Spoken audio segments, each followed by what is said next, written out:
And we're back. It's the Mindstate Marketing Hour. I'm Steve Brown, your host. You know, people call me the smartest guy in marketing because they're jealous. They're envious because I get to hang out with Will Leach every week and talk about all the cool stuff from his book, Marketing to Mind States. Okay. And this book is the practical guide to applying behavior design to research and marketing. And if you don't have this book, I implore you, if you're in marketing, if you're creating messaging for your company, for your brand, and you're not using this, then guess what? You're making content that's not connecting with your exact audience. Will, how are you, brother?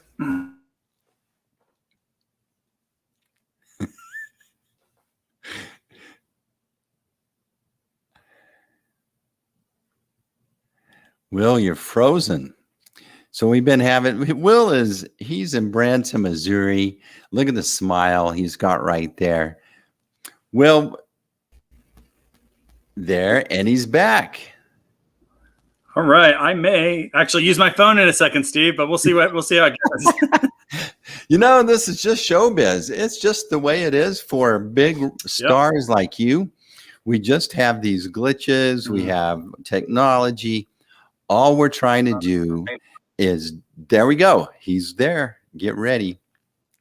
All right. I'm on the phone now. Let's see if it's even better. All right. Good. We'll see. Hopefully we'll do a good job. Hey, guys, I'm so sorry. I am out in the middle of Branson, Missouri today. So I don't have the greatest of signal, but it doesn't matter because I want to work with you. I want to be a part of this weekly tradition of sharing a couple things with you. So Steve has made this happen even when I go off the grid for a little bit. Speaking of off the grid, you don't have your earplugs or your little earpieces, do you? I do have my earplugs and pieces. Will that help? Yeah, let's do that. In the meantime, I'm going to get everybody up to speed. So Will's walking around. We're going to be jealous because Will is in Branson, Missouri. Look at that view. And he's still wants to be on a live stream with us to help us learn how to market to our folks better by using Marketing the Mind States. That's the book. And it's how to use science with your clients. There. Will, I think we're dialed in. All right. Hey, thank you. On the fly. Thank you for the introduction of Branson, Missouri. You going to sing us a little song first? I have to go to a few shows first before I can do that. All right. So tell us, Will, you're on vacation. You guys go to this cabin every year? No, first time ever. It was last year, remember, I went on a road trip with the family for 5 weeks. And this week, my son was not having that. Or this year. So he just said one place. And so we decided 2 weeks. So first time in Branson, first time in Missouri. So far, so good. We got here last night. All right. So today's topic is surprising ways that behavioral psychology can improve your life. So it doesn't matter. Technology doesn't matter. Will's full of his subject. So Will, tell us why this topic was important to you right now. Yeah, I think, you and I talk about business so much. And last week, actually, we had a conversation with a member from your team, actually. And we talked about this is much more, the things I talk about, they're much more a behavioral human understanding type of model. It's more about human understanding than it is really about marketing. And so I said, you know what, actually, I can help people and just think use behavioral psychology to kind of make their lives a little bit easier. And so that's really where it came from. That, and we had a golf pro at our house last week for an LPGA event. And we got to talking about my book, and she started asking me the questions about, could you become, how could you use this in life? I thought, you know what, I'm just going to go ahead and do a session around how to use behavioral psychology to improve your life. Well, that's excellent. So let's kick it off now. So the first thing we are going to cover is the 5 ways that you can use behavioral psychology to improve your mood and your life. I'm all ears.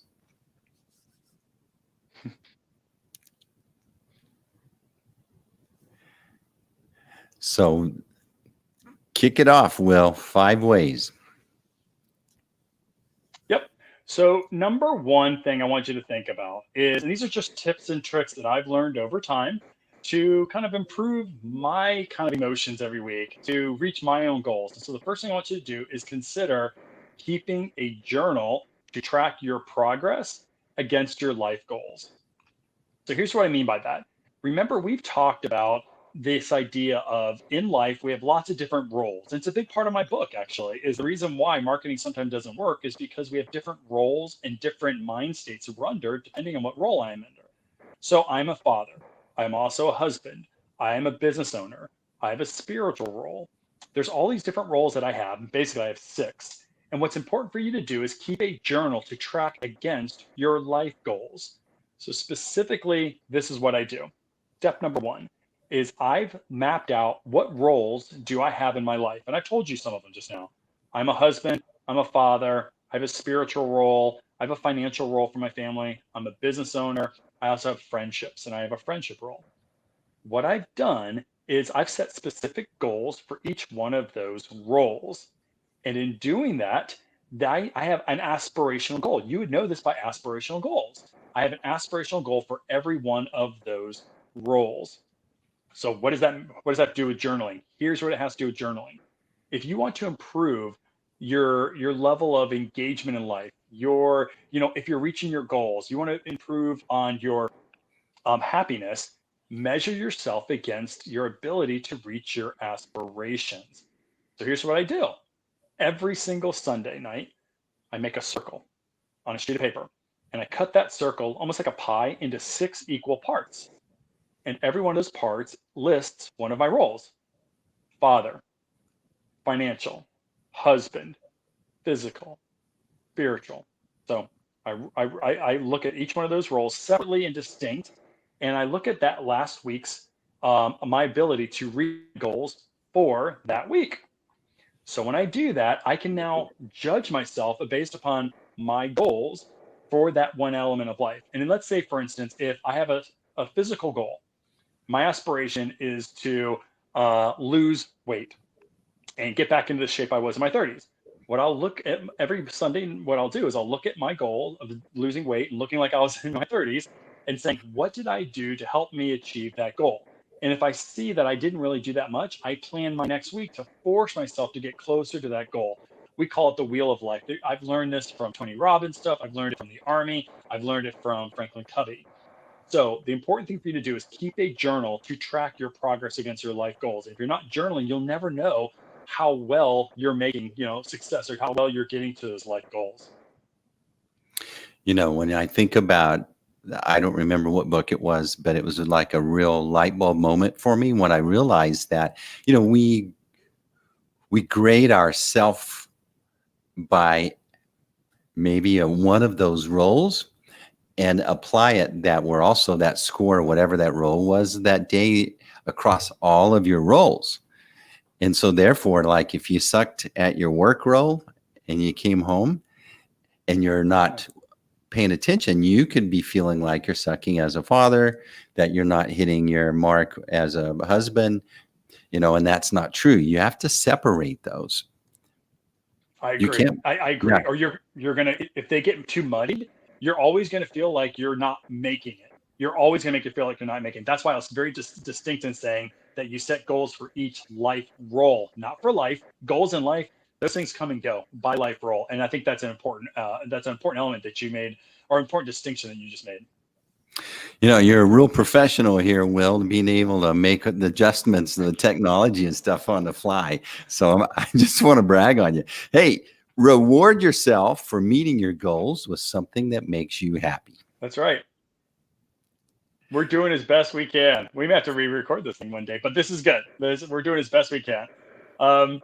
So second thing you want to do, and I think we forget about this sometimes, is that you need to reward yourself for meeting these goals.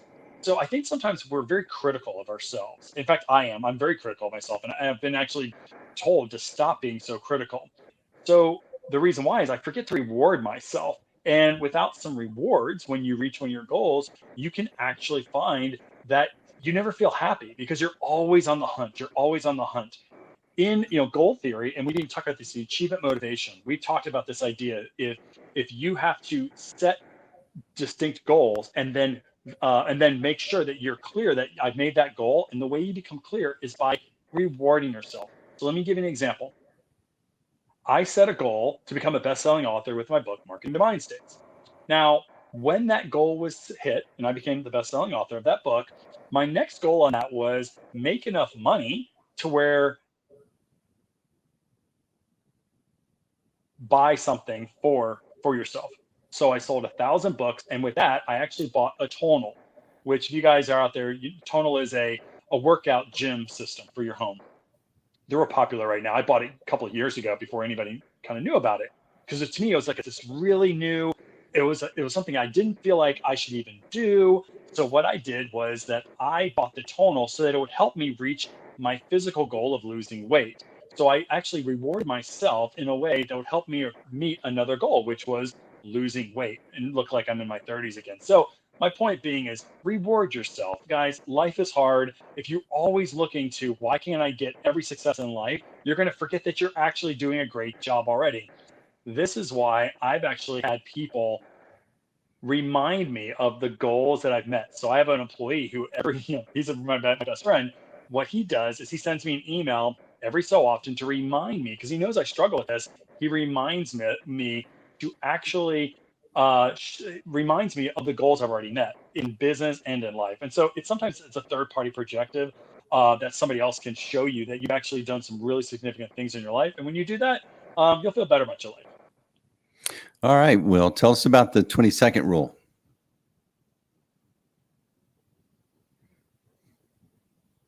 Okay, so here's the 20-second rule I have for you guys. And this is a trick that I've learned.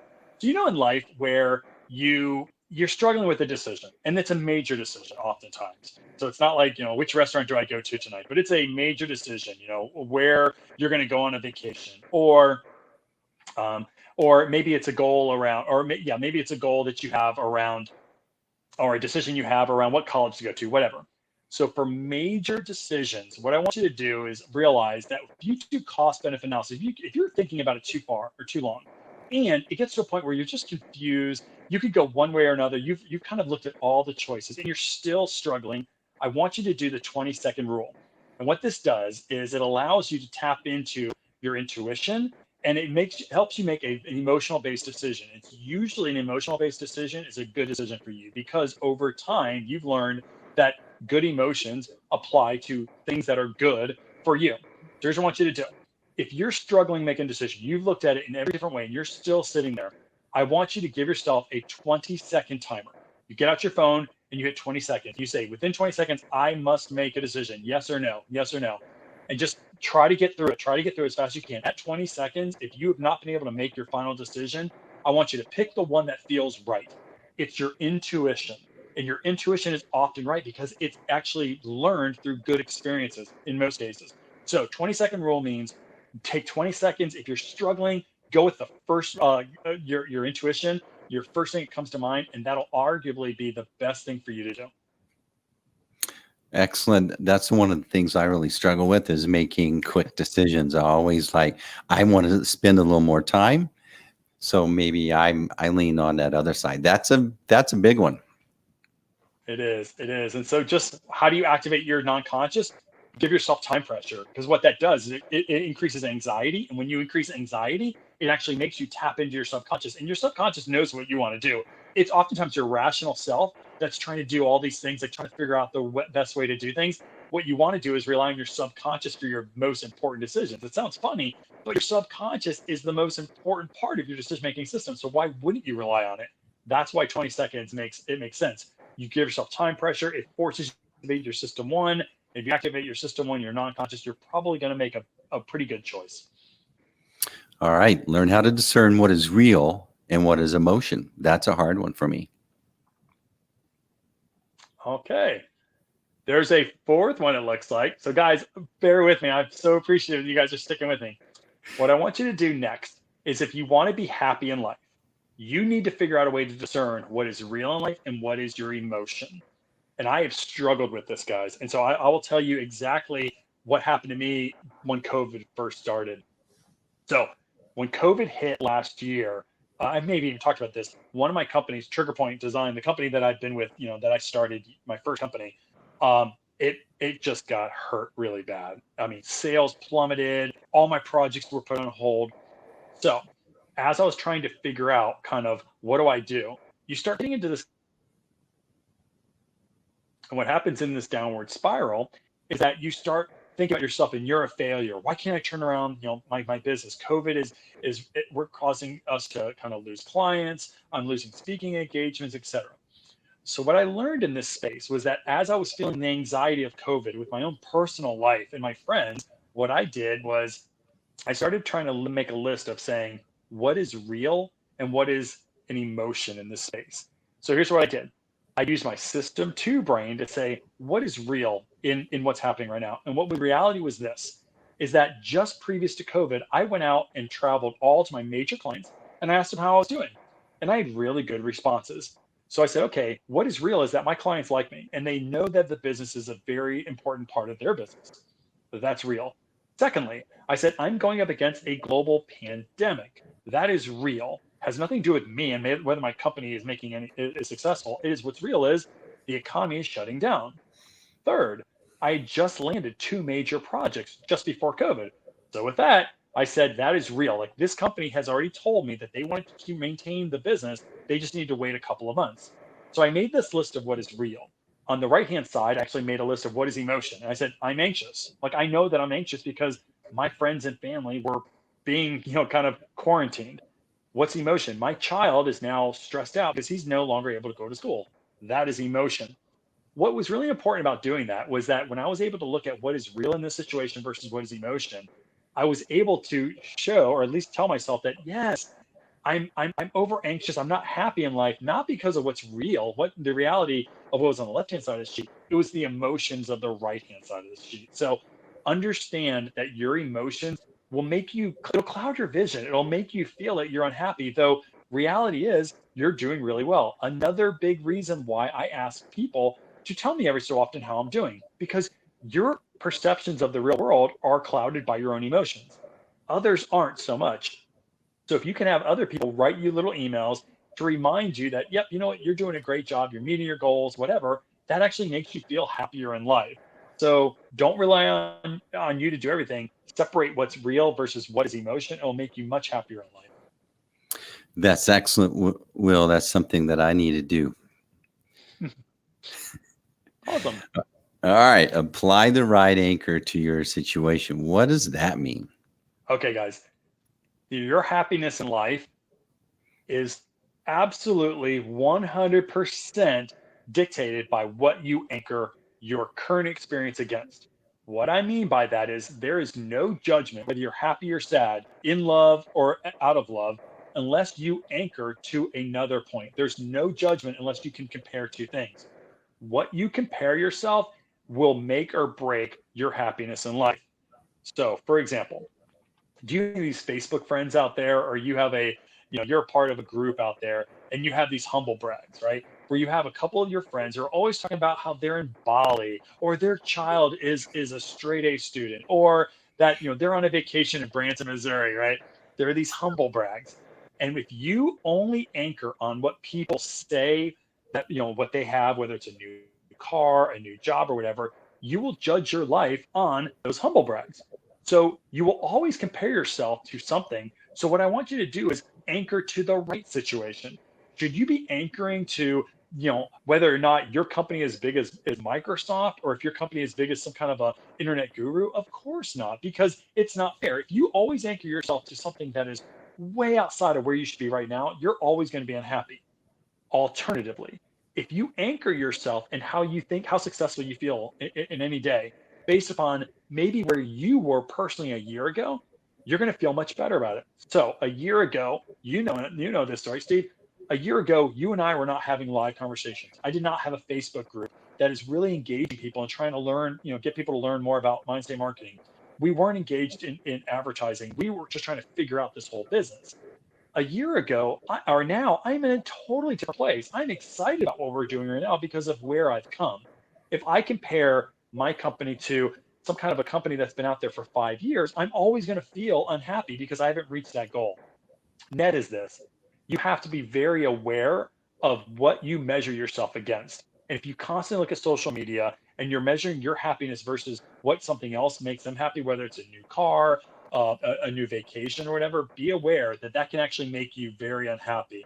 So be careful about what you anchor to. Anchor to your success based on where you were previously, or the worst outcome. The worst outcome could be COVID killed my business.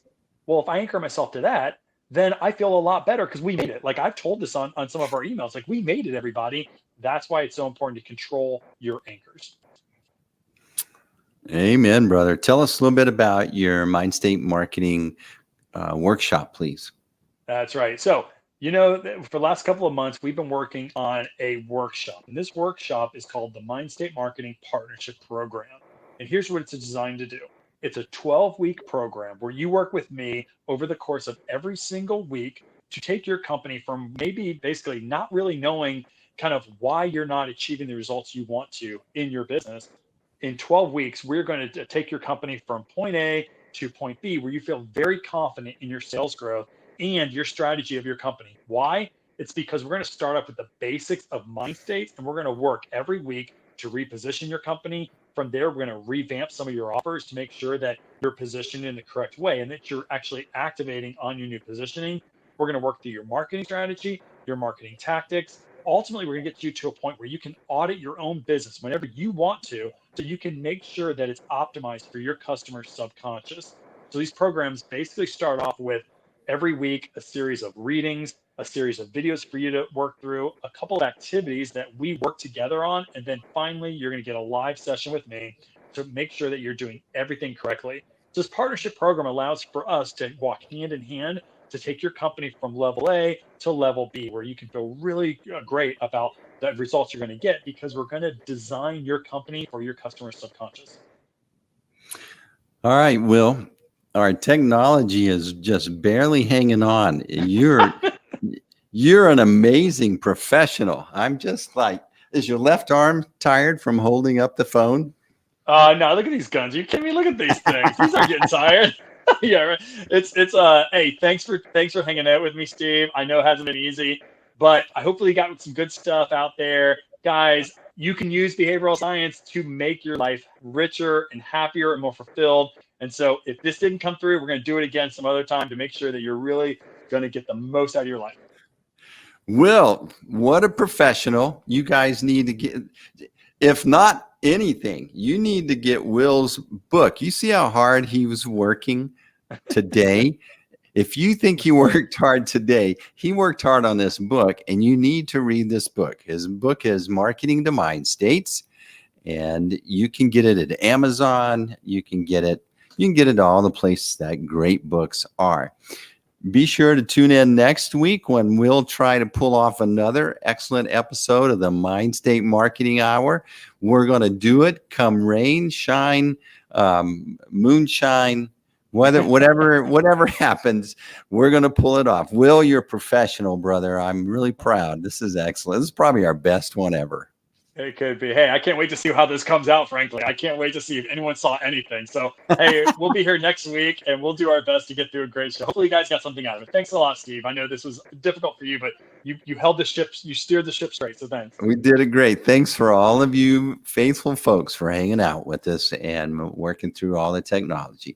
And we'll see you next week on the Mindstate Marketing Hour. See you, everybody.